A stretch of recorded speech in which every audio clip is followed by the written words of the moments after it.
Olha, como pedir oração, eu peço pelo novo projeto que eu e o Júlio estamos fazendo aí, de Ixi, automatizar a captação de dados de novos interessados para a igreja no novo espaço da Penha. É isso. bacana. Vamos orar para que o projeto. Hoje o pessoal está analisando, o pessoal está curtindo. Muito bacana o projeto que o Elias está desenvolvendo aí. E quero oração para a Juliane, ela acabou de ligar, está ainda internada, que nós possamos orar por ela, para que Deus possa fazer a obra na vida dela. Ô, Joilton, pela vida da Rô, né? Que é aniversário dela e É, hoje nós não estamos entrou ainda. aguardando ela para ver se a gente cantava parabéns. Dá um toque lá no celular dela, ô Sheila. Tá. Depois a gente canta parabéns para ela no final. Minha parte, só agradecimento. Amém. Vamos orar pelos novos líderes, né, que vão assumir aí essa nova da igreja. Há muitos problemas e a gente precisa vencer esses problemas, que Deus possa abençoar, dirigir a sua igreja. Amém. Vamos orar.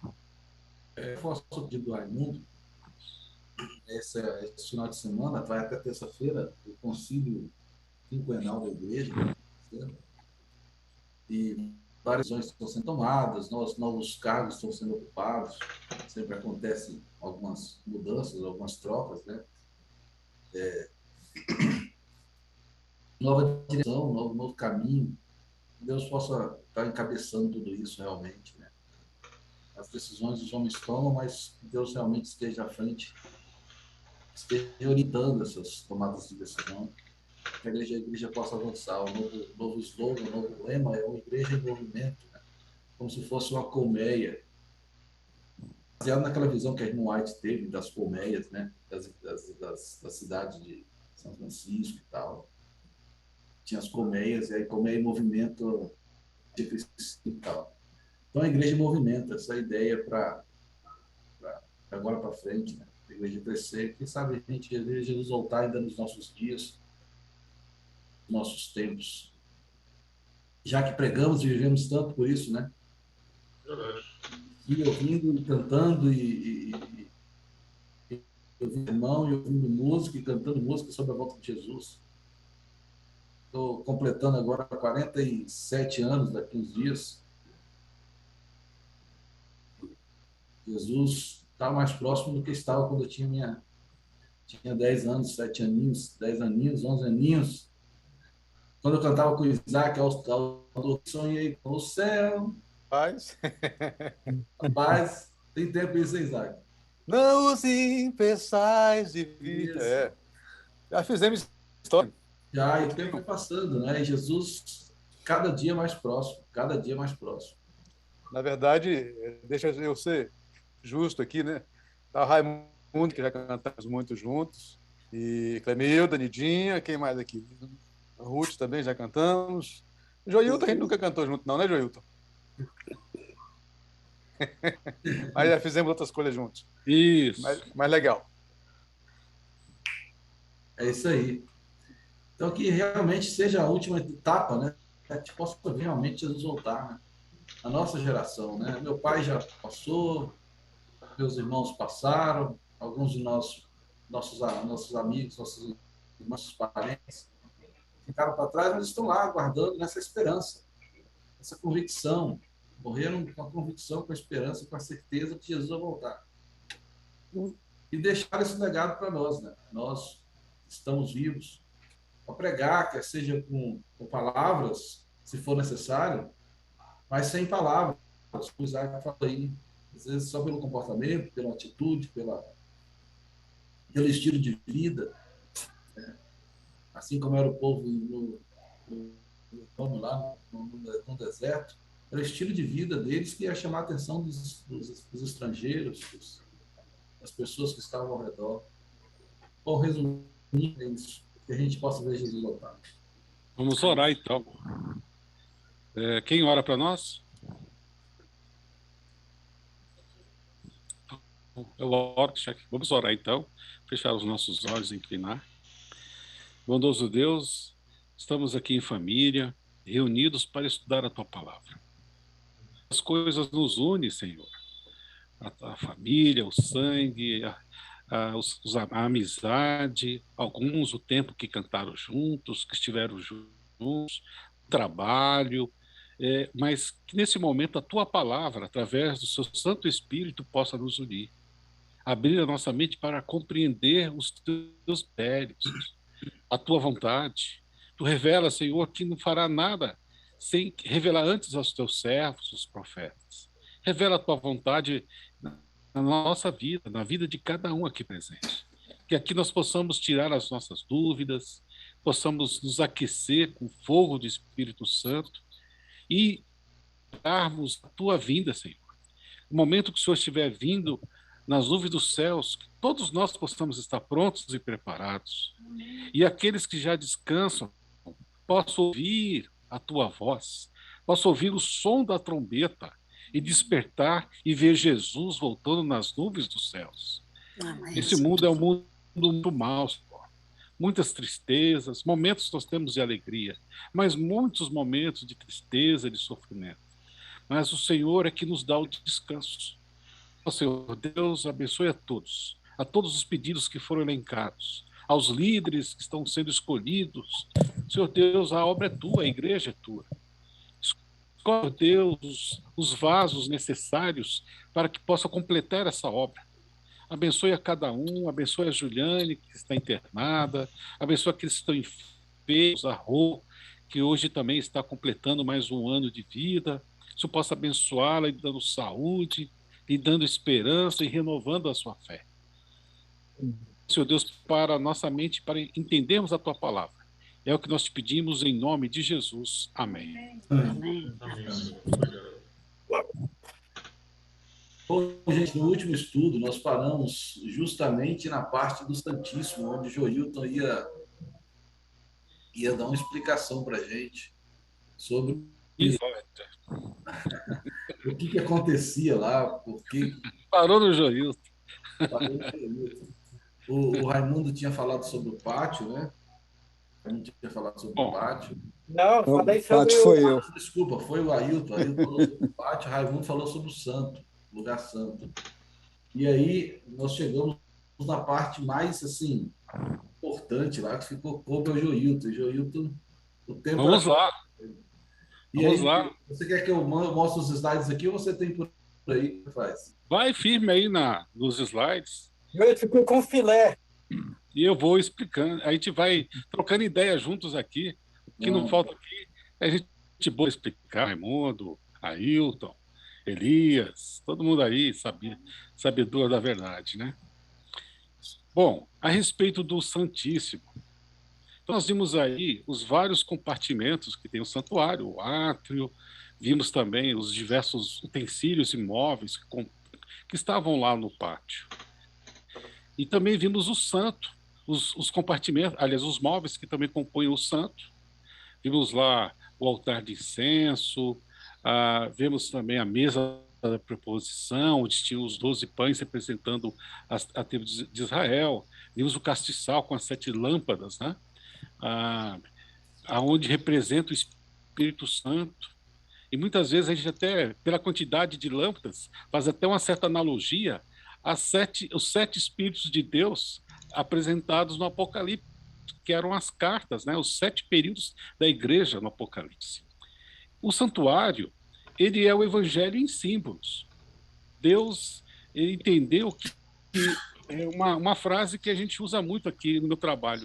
Uma imagem vale mais que 1000 palavras. As pessoas, muitas delas não sabiam ler, sabiam escrever. Então Deus usou figuras reais que tinham um significado tanto para aquela época como para nós hoje e para o futuro. O santuário é algo fantástico. É o evangelho e símbolos onde Deus mostrava tudo o que ia acontecer em relação ao plano da salvação, ao perdão dos pecados. E o interessante é que Jesus, ele era todas as partes do santuário. Ele era a primeira porta, que era o caminho, a segunda porta, que é a verdade, e a vida. Ele era o símbolo principal do santuário. Ali no altar, ele foi imolado, representava o seu sacrifício. Na pia, ele foi batizado, ele cumpriu a palavra, ele foi batizado por João Batista, ele recebeu o Espírito Santo. E ele também representava ali os 7 Espíritos de Deus. Ele era o líder da igreja em toda a época da história cristã. E agora nós nos encontramos na parte mais importante do santuário, o Santo dos Santos, um lugar onde ninguém entrava a não ser somente o sumo sacerdote. E outro detalhe, ele só entrava apenas uma vez por ano, no dia 10 do mês 7. E quando nesse período, todo mundo parava. Era um feriado, era um tipo de sábado. Era um sábado especial, onde as pessoas teriam que estar em contrição, em reflexão sobre a sua vida, sobre as coisas espirituais. E nesse momento entrava em ação o sumo sacerdote. Parece que ele era tipo um funcionário público, trabalhava uma vez por ano. É brincadeira, gente. Ele era o dia aonde ele era o point, né? Ele colocava as suas roupas especiais, ele tinha que oferecer um sacrifício pelo seu pecado, ele tinha que oferecer um sacrifício pela tenda da congregação, por todo o povo. Ele tinha que conduzir 2 animais, daqui a pouco nós vamos ver slides. Aí esses 2 animais tinham um significado, daqui a pouco a gente vai ver também, e depois tinha os móveis que estavam lá dentro do santuário. Vamos dar uma olhada lá? Passa para a gente os slides, Nico. E os textos também que nós precisamos ler, do que era, o que representava o Yom Kippur, o dia da purificação, esse momento onde todo mundo tinha que estar contrito, e as pessoas que não estivessem contritas, que não se arrependessem dos seus pecados, eles eram extirpados, eles eram expulsos ali do acampamento. E isso tudo representava o que ia acontecer no futuro. O santuário é a chave para a gente entender as profecias, uma das maiores profecias que nós vamos ler nos próximos versículos, nos próximos capítulos de Daniel.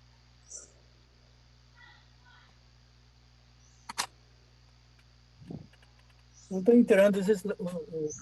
Não está aparecendo para a gente. Não está aparecendo nada? Não, Tarja preta aqui, igual remédio controlado. Coisa estranha. Isso. Aquela coisa. Joilton, enquanto o Nino coloca aí, também aquele dia era chamado dia terrível, né?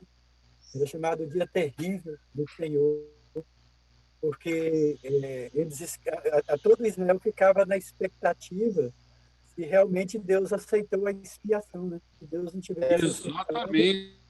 Todos seriam destruídos. Então, também há uma analogia entre esse dia lá naquela tenda e existiu uma analogia também na volta de Cristo, né? Que vai ser o dia terrível e assombroso do Senhor.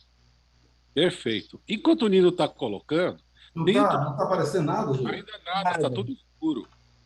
Enquanto ele com os slides, nós tínhamos dentro do lugar santíssimo um móvel que a gente chama da Arca da Aliança.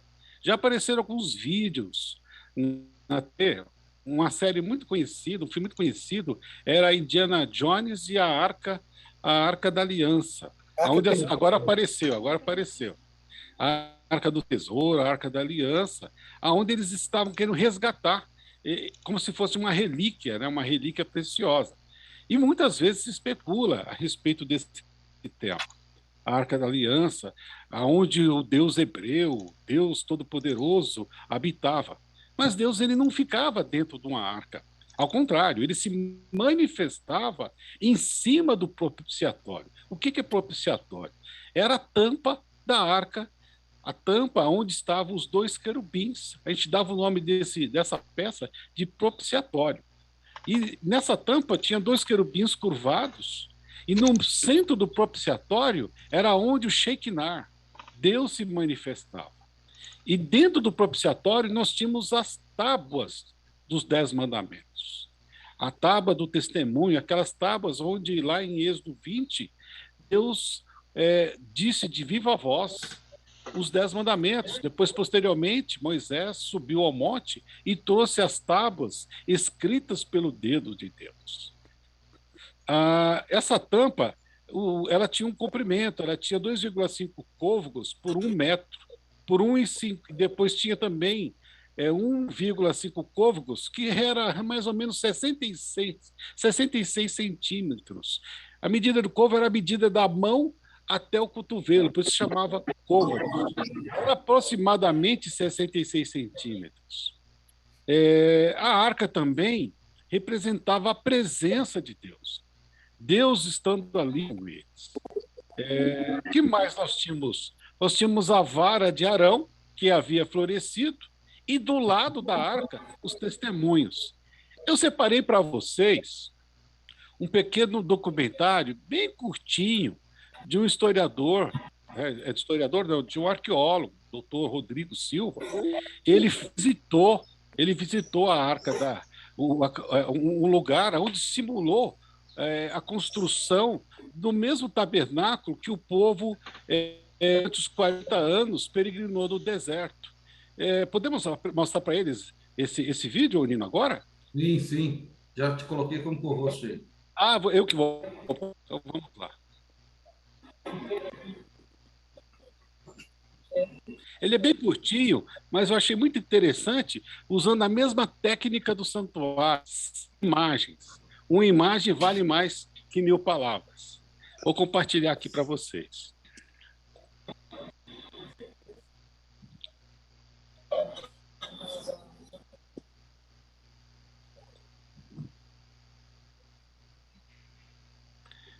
Vocês acho que eu tenho que compartilhar primeiro o áudio, né? Tem.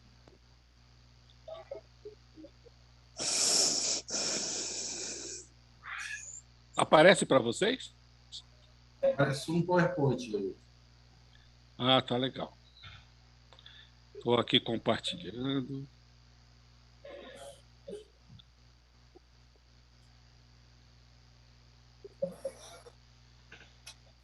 Compartilhar som, otimizar videoclipes.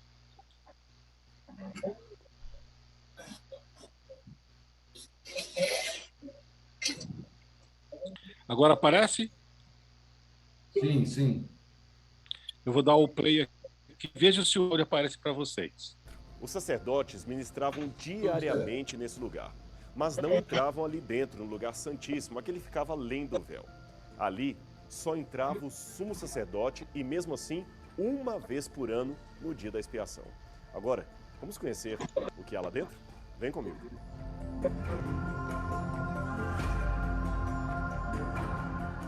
Finalmente aqui estamos no Kodesh HaKodashim, ou Santo dos Santos, o lugar mais sagrado do tabernáculo que representava o trono de Deus.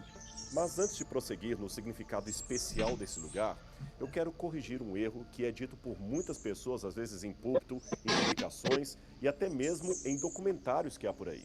O erro é quando afirmam que havia uma corda que amarrava o sacerdote, alguns dizem pela cintura, outros falam que era pelo seu pé, para que quando ele entrasse aqui dentro, se fosse morto pela glória divina, o seu corpo pudesse ser puxado por essa corda até o lado de fora.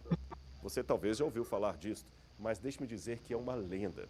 Não há nada na Bíblia, nem no Talmud, nem em Flávio Joséfo, nem na literatura judaica mais antiga que confirme esse ato. Portanto, se você já ouviu por aí a história de uma corda amarrando o sacerdote quando ele entrava aqui, saiba que isso é apenas uma lenda moderna. Não tem nada na Bíblia que confirme esse ato. Contudo, nada impede de pensarmos que havia muito respeito e preparação para que um homem estivesse aqui, porque ele estaria realmente diante da glória de Deus que se manifestava nesse lugar de modo especial. Os sacerdotes do Antigo Testamento entravam diariamente no santo lugar, executando o seu serviço. Mas somente o sumo sacerdote podia entrar no Santo dos Santos, e isto uma vez por ano, no dia da expiação, quando o sumo sacerdote entrava no Santíssimo com o sangue de um touro por seus próprios pecados e novamente com o sangue de um bode pelos pecados do povo.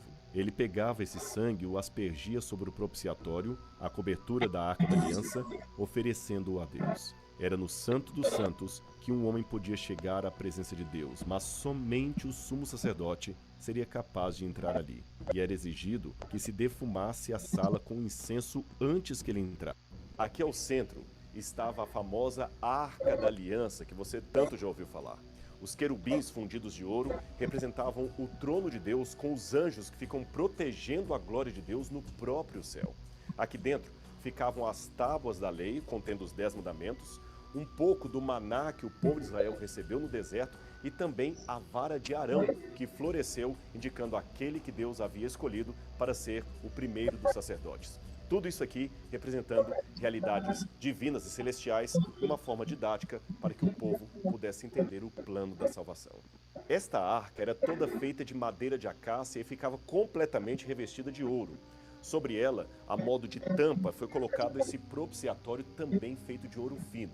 E nas extremidades do propiciatório, como eu já mencionei, havia as imagens fundidas de querubins, um de cada lado. As asas deles cobrem o propiciatório, formando uma espécie de arco. E olha que eles olham para baixo, para o propiciatório. Era entre esses querubins que se manifestava a glória de Deus, a manifestação do Eterno em forma de uma luz gloriosa. Nesse sentido, a arca, como já mencionei, representava o próprio trono eterno de Deus. É interessante notar que em Gênesis capítulo 3, verso 24, o eterno Deus colocou querubins e a chama de espada fulgurante estava com eles, guardando a entrada do Éden. Alguns comentaristas veem nesse verso uma referência à glória do Deus eterno manifestada entre os querubins. Desta forma, quando o adorador entrava no átrio, ou os sacerdotes ministravam diariamente no lugar santo, com maior razão ainda, o sacerdote entrava no lugar santíssimo. Era como se, simbolicamente, todos se aproximassem, representados, é claro, um pelo outro, à porta do jardim do Éden. Sob a lei de Moisés, o povo de Israel tinha um santuário, o tabernáculo, e um sacerdote que servia de intercessor pelo povo diante de Deus. O autor do livro de Hebreus já identificou Jesus Cristo como sendo o nosso sumo sacerdote, um ministro que atua no santuário verdadeiro, celestial. No capítulo 9 de Hebreus, o autor discute o serviço de Jesus no tabernáculo que ele chama de verdadeiro. Interessante que ao falar desse santuário celestial, o próprio autor de Hebreus continua dizendo: sendo assim, irmãos, temos plena confiança para entrar no Santo dos Santos mediante o sangue de Jesus. Hebreus 10, 19. De fato, o véu que separava o lugar santo do Santíssimo representa o caminho à presença de Deus que não estava naquela época ainda aberto à humanidade. Mas quando Cristo morreu na cruz do Calvário, o véu foi rasgado. Isso está em Mateus capítulo 27, versículo 51. Esse foi o modo de Deus mostrar que agora o acesso à sua presença estava disponível a todas as pessoas através do sangue de Cristo. Como sumos sacerdotes do Antigo Testamento, Jesus ofereceu sangue na presença de Deus. Porém, não um sangue qualquer de animais, mas o seu próprio sangue, derramado na cruz, ele ofereceu no verdadeiro tabernáculo, o santuário de Deus que está no céu. Interessante que o Evangelho de João traz algo que vincula intimamente o santuário ao ministério de Cristo na terra. Em João capítulo 1, verso 14, é dito: E o Verbo se fez carne e habitou entre nós, e vimos sua glória, como a glória do unigênito do Pai, cheio de graça e de verdade. Você viu? O Verbo Cristo habitou entre nós.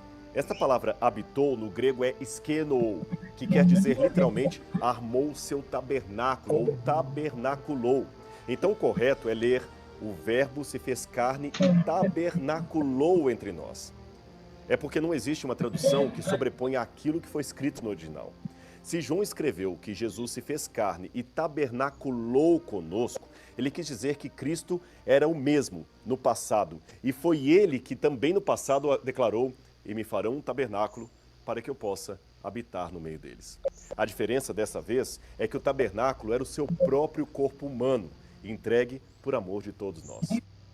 Ok, bem curtinho, mas eu achei muito interessante, porque nos traz aqui uma visão clara do Santo, do Santíssimo, aonde estava lá a Arca da Aliança, onde nós tínhamos também a questão dos utensílios que compõem a arca, o maná, os querubins que compunham a tampa da preposição, tínhamos a vara de Arão que havia acontecido, tínhamos também ali a cópia dos livros que nos mandou Moisés escrever, e fora essa questão do ambiente, a própria cerimônia que acontecia, conforme nós falamos, em a Bíblia relata, todo dia 10 do mês 7, onde o povo ficava preocupado, era um feriado, ninguém fazia nada, o sumo sacerdote, ele entrava em ação, levava os sacrifícios, fazia primeiro a parte pela sua família, ele levava um novilho, né? Ele levava um sacrifício do novilho de um cordeiro, depois que ele fazia o sacrifício pela sua família, que ele fazia o sacrifício pela congregação, ele também eram escolhidos 2 animais, e esses 2 animais, ia ser sacrificado, que é o animal que seria para Deus, né? Esse seria sacrificado, e o outro, ele ia depois ser solto, depois que o sacerdote confessasse todo o pecado da congregação, de todos os israelitas, todo aquele povo que estava ali, e todos os pecados que estavam registrados no santuário, ele ia confessar, colocava a mão na cabeça do animal, e de forma simbólica, ele transferia os pecados do santuário para esse animal. E alguém que já estava preparado pegava esse animal e conduzia até o deserto. E aí concluía-se aí o período de expiação, o período da atividade do Santíssimo, que acontecia apenas uma vez por ano. Os sacrifícios, eles eram contínuos, de manhã, de tarde. O altar, o fogo do altar, ele nunca se apagava. Ele sempre estava aceso, assim como o candelabro, estavam sempre com as suas lâmpadas acesas.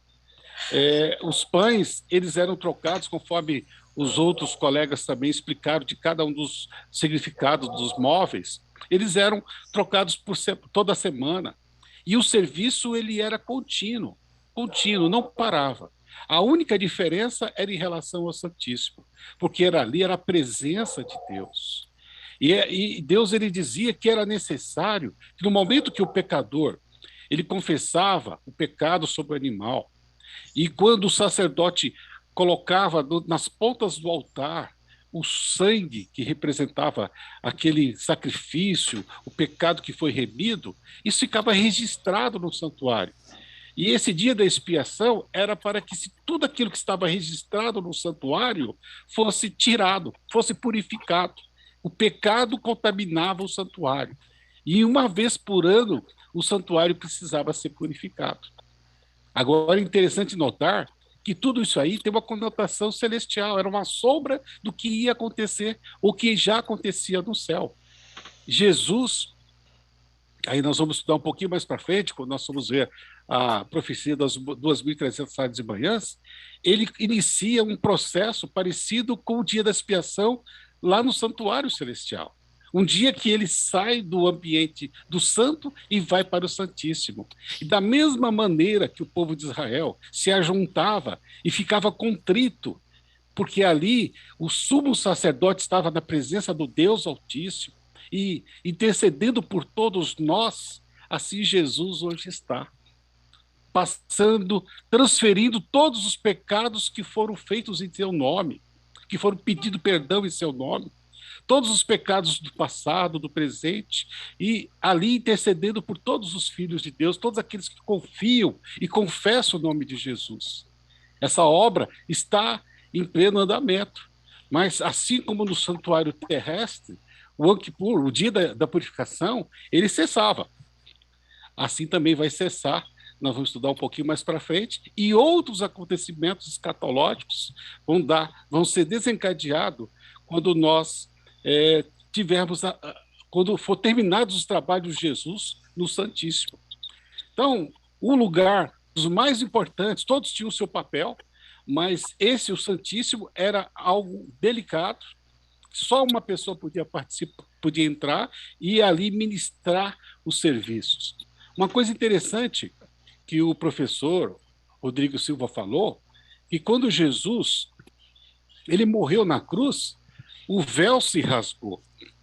E quando o véu se rasgou, essa limitação que acontecia por conta do sumo sacerdote, só ele podia entrar, só ele podia ter acesso ao Shekinah, cessou. Agora, naquele momento, Jesus, como sendo o nosso sumo sacerdote, todos nós poderíamos acessar o Santíssimo através de Jesus. O véu se rasgou.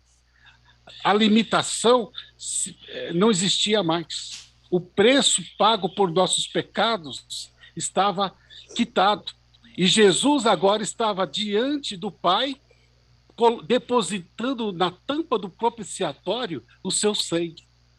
A maior oferta que o santuário poderia receber, o santuário celestial. Hebreus diz que o santuário celestial ele não foi purificado por sangue de animais, mas pelo próprio sangue de Jesus. No momento que Jesus se aproxima do propiciatório e ele apresenta e ele diz assim: Pai, nas tuas mãos entrego o meu espírito.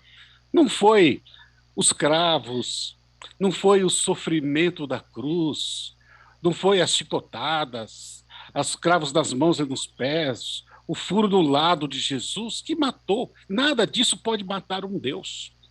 Nada que o homem faça possa matar Deus. O que matou Jesus foi o seu desejo de morrer por nós. Ele decidiu: Senhor, está completo. Eu cumpri todas as fases do santuário. Eu estou aqui no altar de sacrifício.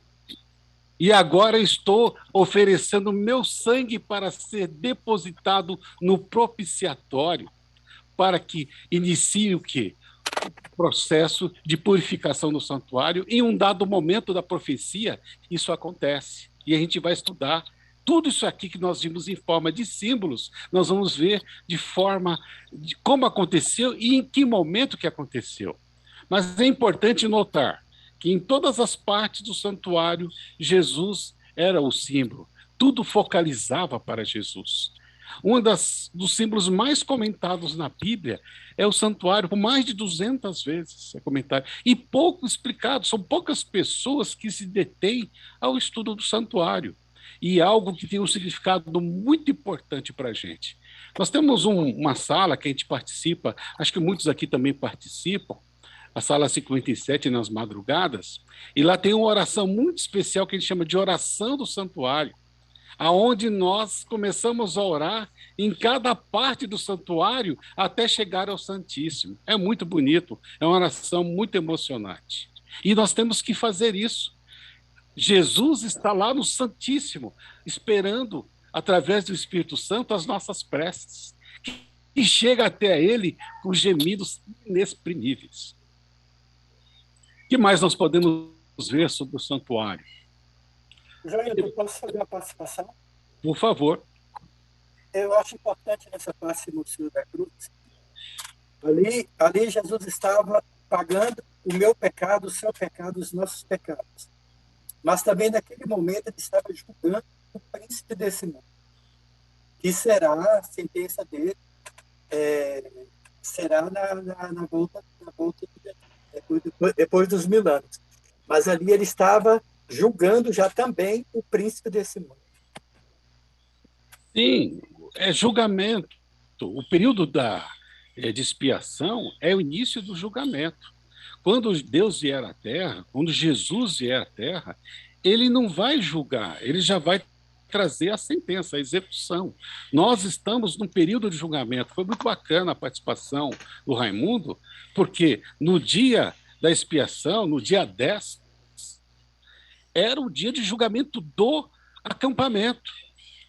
Se alguma alma não estivesse preparada, ela ia ser expulsa do acampamento. Joilton. Então, pode falar. Se puder. De repente vocês vão tocar no assunto mais para frente, mas está pertinente aqui. Lá desde o começo vocês estão dizendo, né, interpretando aí a profecia, que tudo isso era sombra do que iria acontecer.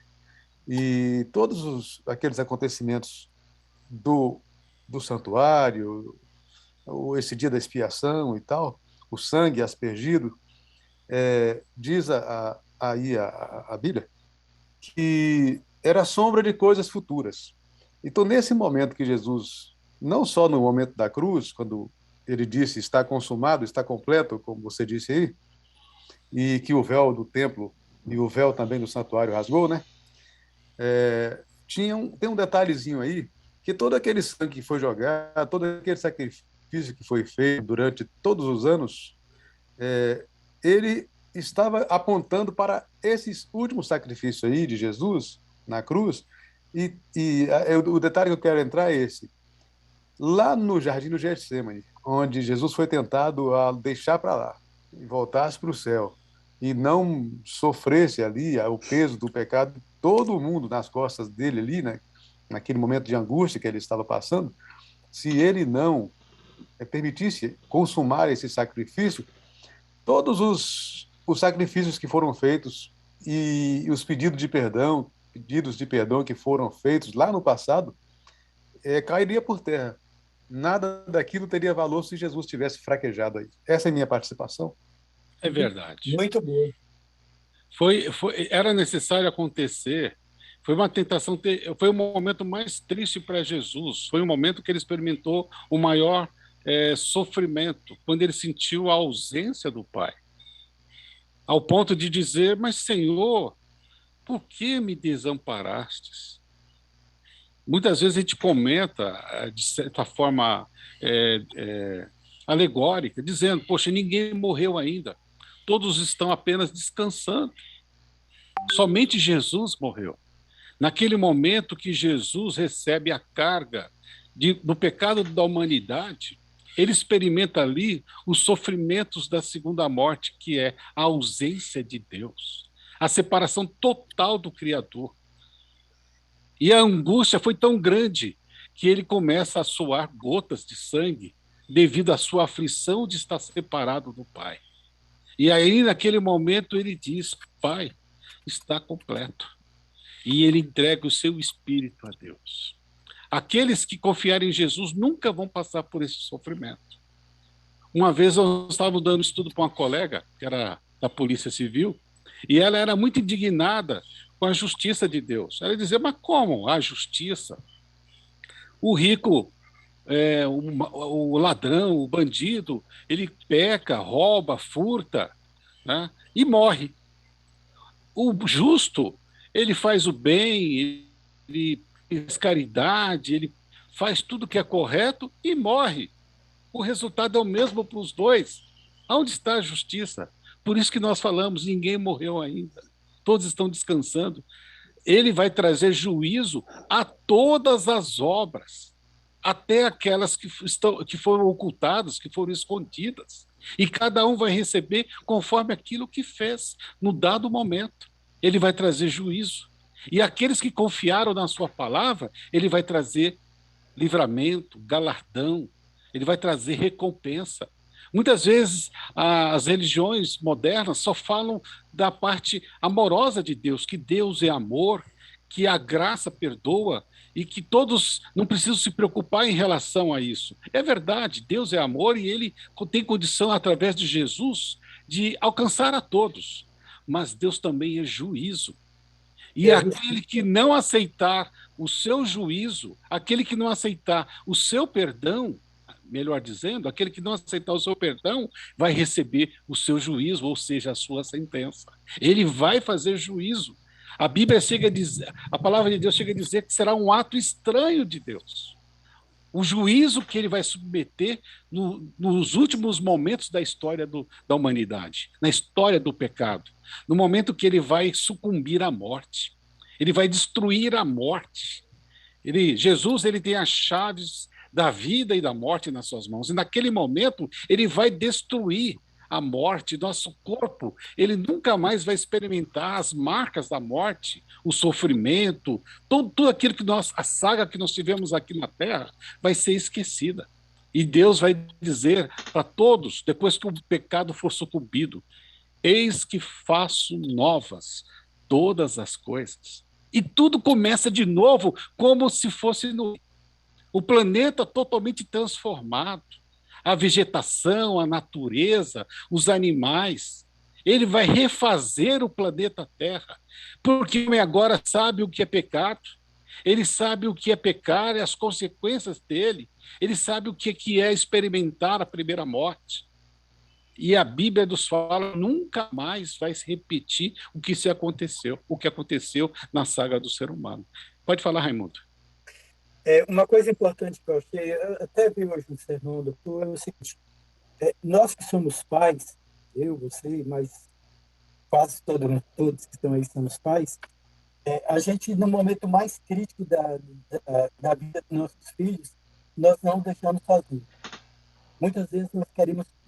há poucos dias atrás, eu vi no depoimento da CPI, o pai falou assim: eu daria vida pela vacina do meu filho. E se foi. Então, naquele momento, a Bíblia diz que houve trevas, né? 3 horas de trevas. E essas trevas, estava vendo hoje a sermão do pastor, falou o seguinte: porque Deus se afastou de Cristo naquele momento. Ele não poderia estar. Porque Cristo estava cheio de pecado, os nossos pecados carregados, os nossos pecados, e o pecado ele faz a separação entre nós e Deus. Então, Deus foi obrigado, vamos usar uma palavra, se pode se usar essa palavra, ele foi obrigado a afastar-se do seu filho, lá desde Getsemane, né? Ele já começou que ali, Cristo já sentiu a primeira separação do Pai, e quando chega na cruz, Deus é obrigado a separar de seu filho, porque ele estava carregado com os nossos pecados, e Deus só volta a encontrar com seu filho na manhã, quando ele chama pelo seu filho, porque havia pago o pecado. Então, isso é muito importante, a gente deve meditar bastante no que o pecado causa em nós com Deus. E assim como causou no próprio filho dele, que era filho dele, causa em nós também, que somos filhos dele. Somos participantes do seu bem. Perfeito. Obrigado. Joilton, pode falar, Ailton. Eu estava prestando atenção na sua explanação e minha mente estava analisando aquilo que nós já estudamos até aqui, né? O nome Daniel quer dizer Deus é meu juiz. E ele é quem explica também essa questão do santuário, não é verdade? A gente viu ali no capítulo 9 a visão que ele tem dos livros sendo abertos, ou seja, os registros do céu, e o ancião de dias, que é Deus Pai, né? Entregando ali o juízo ao Filho do Homem, que é o Senhor, e tal qual, a gente vai estudar quando nós chegarmos lá, né? Mas o livro de Apocalipse, ele complementa, né, aquilo que a gente está vendo até aqui. Mas uma coisa que é comum, eu diria assim, a toda a comunidade cristã, independente da religião, é que um dia haverá um juízo final, que a gente chama. E tal qual, a gente tem aí a Nidinha, que trabalha com jurisprudência, né? O Joilton também tem essa formação, outros têm também essa formação. A gente sabe que há um processo, né? E a Bíblia fala que Satanás é o nosso acusador, mas a Bíblia também apresenta Jesus como nosso advogado, intercessor e também como nosso juiz, né? João fala isso, que o pai entregou essa função ao filho. Então, há um processo, nós fomos acusados. Tem as testemunhas, no caso, os anjos, tanto os bons como os maus. E a gente vê, tem uma lei, que é a lei dos 10 mandamentos, que é por ela que a gente vai ser analisado. Não tem 2 leis, uma lei para o Antigo Testamento, uma lei para o Novo.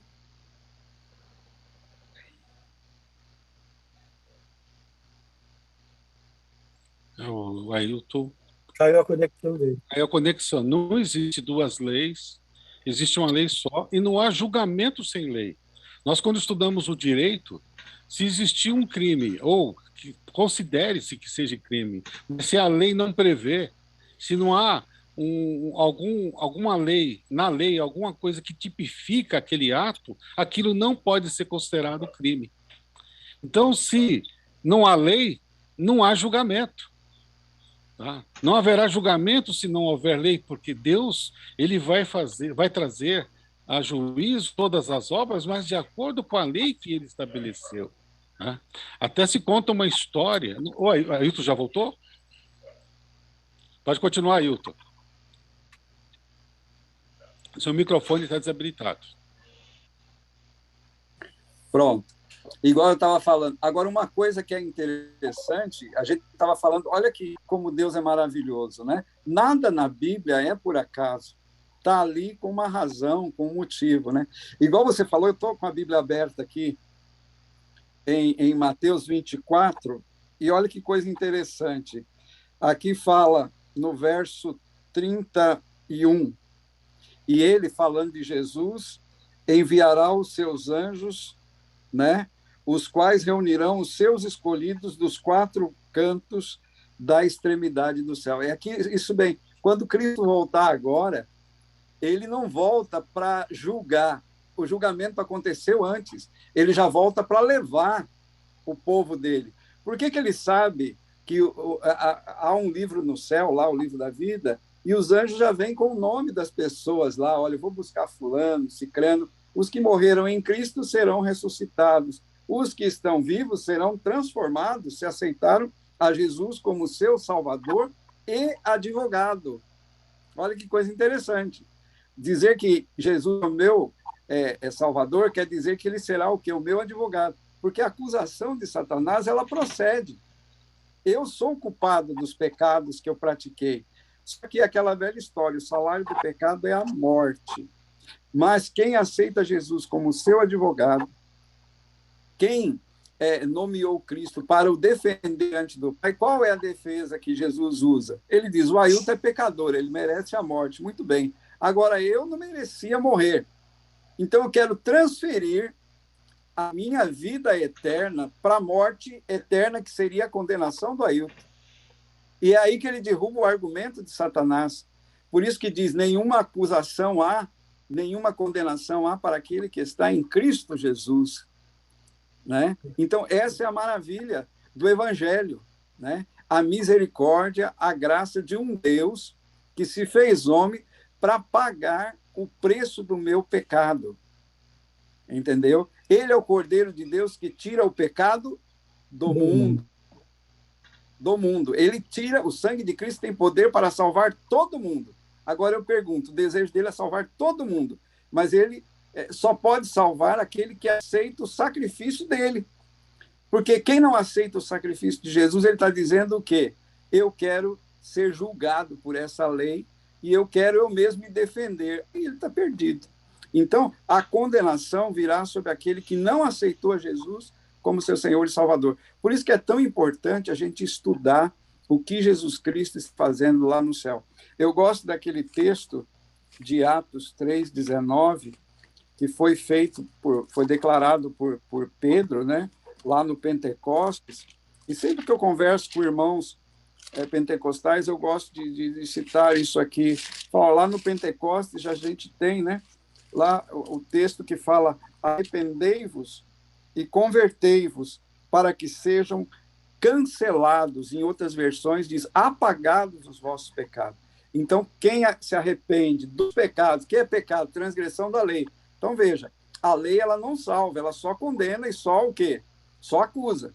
A função dela é revelar pecado. A função da lei não é salvar, quem salva é Cristo. Mas aqui diz, arrependei-vos e convertei-vos, ou seja, muda aí de visão, muda de opinião com relação ao pecado. E por quê? Porque aqui diz, para que sejam apagados os vossos pecados.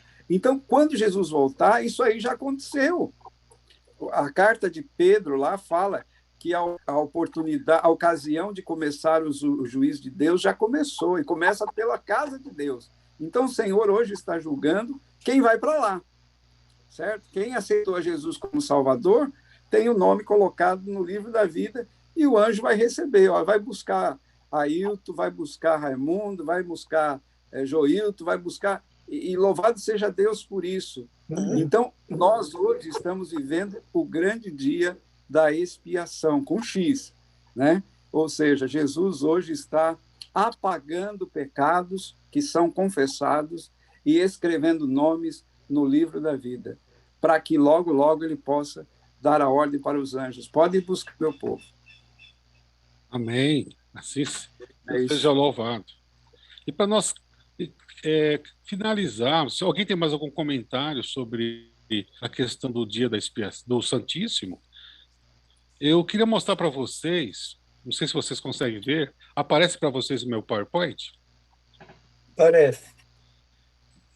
Para finalizar a ideia do Santíssimo, Jesus, em todos os compartimentos do santuário, ele esteve simbolicamente e também na vida presente. Lá na pia, onde foi explicado lá para o pastor Ayrton, aos 30 anos de idade, ele esteve lá no Rio Jordão e ele fez parte da pia, a pia que está lá no santuário, que estava lá no tabernáculo, que estava também no templo de Salomão.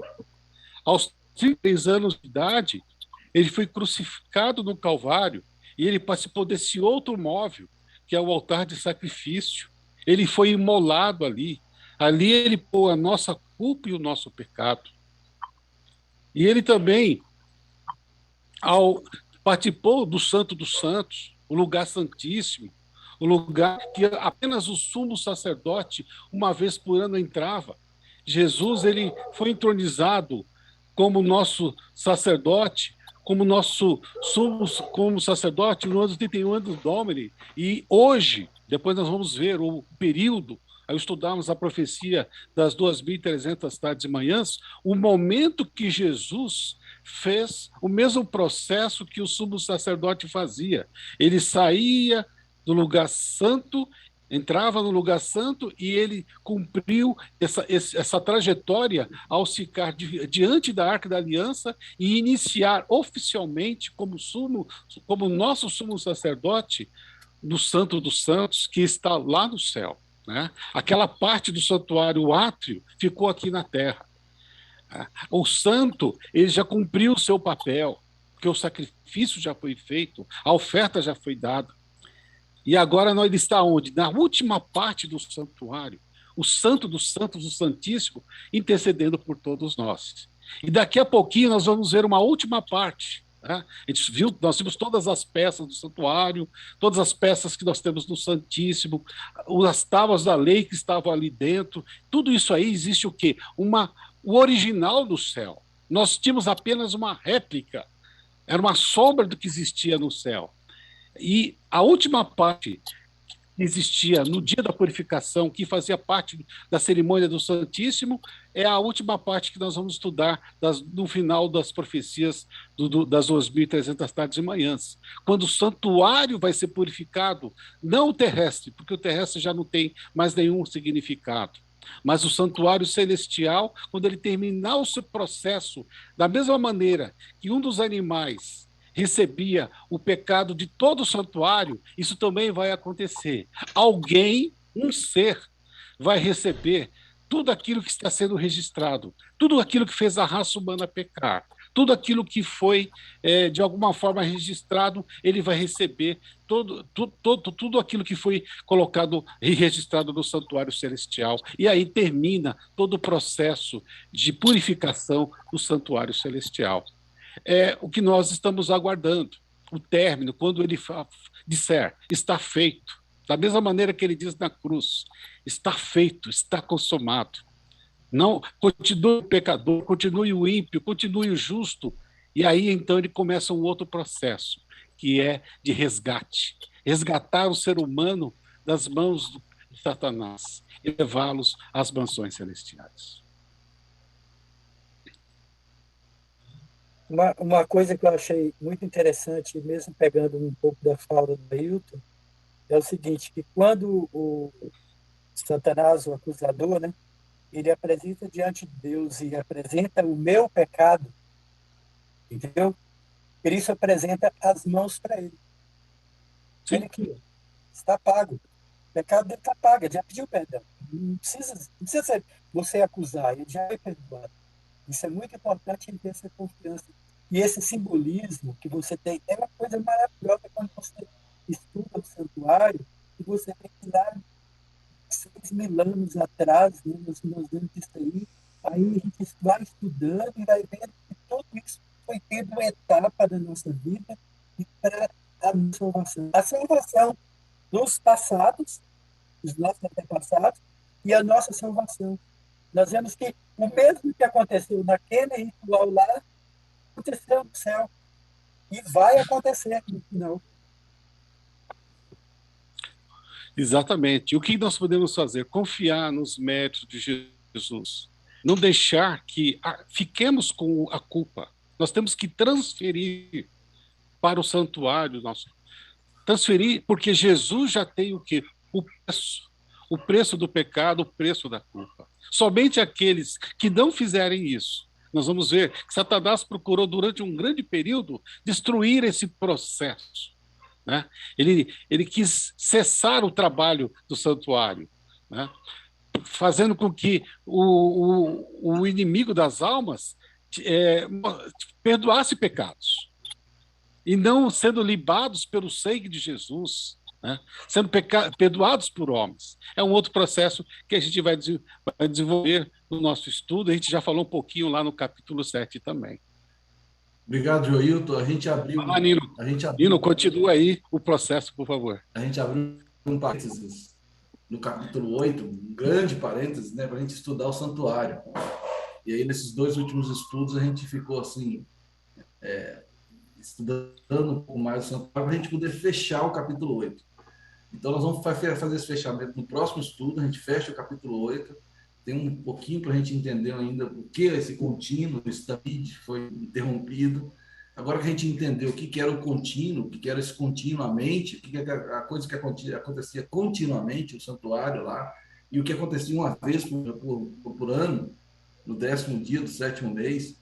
Então, agora a gente está preparado para a gente seguir, fechar o capítulo 8 e entender o capítulo 9, e estudar o capítulo 9. Isso aí vamos começar a fazer na semana que vem. A gente fecha na semana que vem.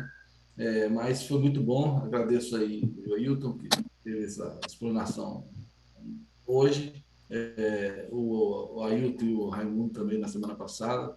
E a gente vai fechando aí o assunto do... Semana passada, não, semana atrasada, né? A gente fecha o assunto do santuário. Acho que ficou muito bem explicado.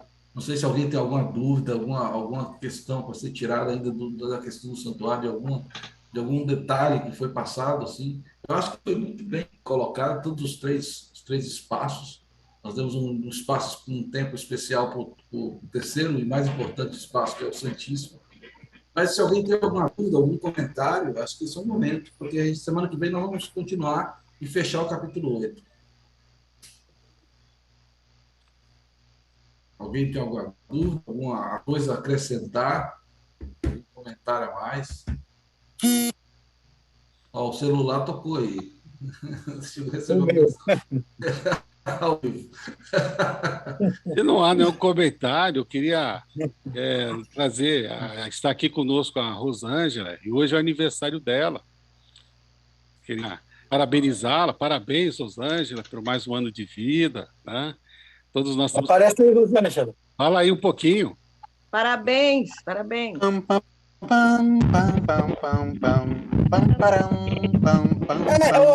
Hoje a gente não teve música, né? A gente teve uma música para Rosângela. Vamos cantar. Tem uma música aqui. Vocês toparem cantar, eu posso compartilhar a música com vocês. Não sei se tem alguma música já. Não, Isaac preparou alguma música? Eu não. Então vamos cantar esse hino aqui, depois a gente reparte o bolo. Eu quero bolo. É isso? Vamos lá?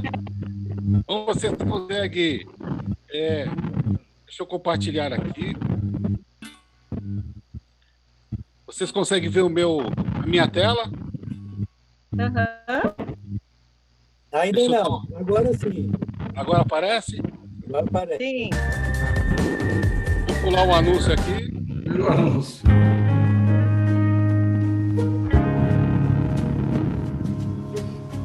Se puderem desabilitar os microfones, aí todo mundo pode cantar à vontade. Vem Espírito Santo, com teu poder renovar.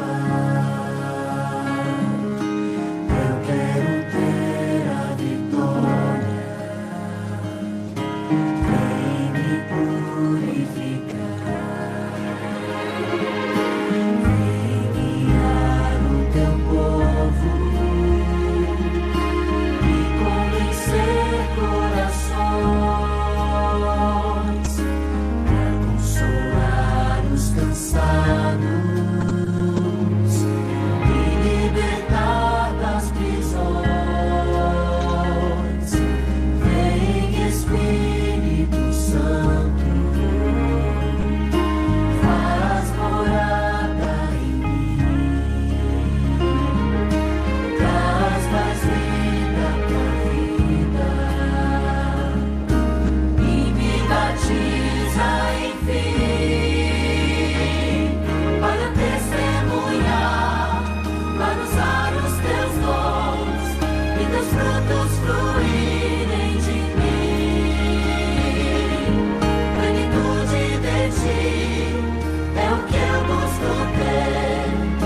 trabalho é explicar para as pessoas como a mente de um ser humano funciona. Se ela é mais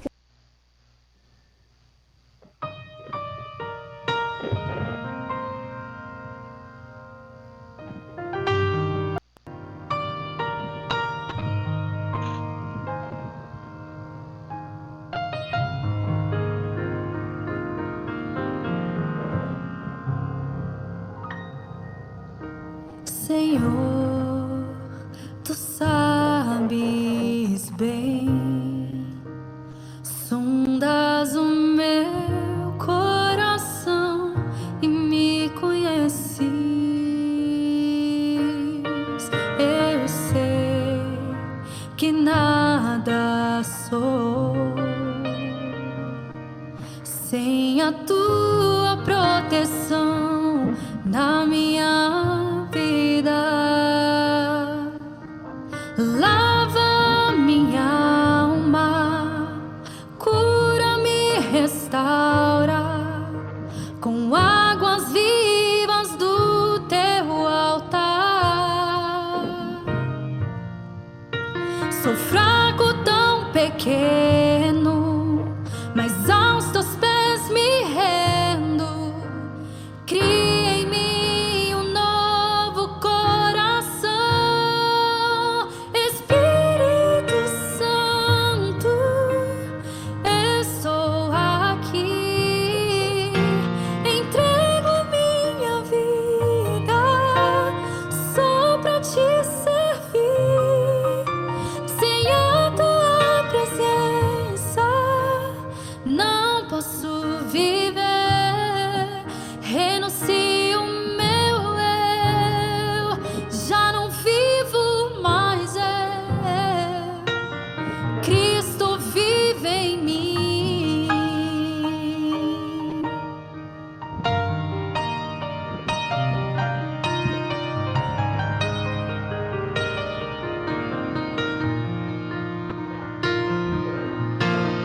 Lava minha alma, cura-me, restaura com águas vivas do teu altar. Sou fraco, tão pequeno, mas aos teus pés me rendo. Cria em mim um novo coração, Espírito Santo, estou aqui, entrego a minha vida só pra te servir. Sem a tua presença não posso viver. Renuncio o meu eu, já não vivo mais eu. Cristo vive em mim. Eu sei que provações vou enfrentar e pelo deserto terei que passar. Abra os meus ouvidos, pois quero te escutar. Cumpre em mim, Senhor, o teu querer.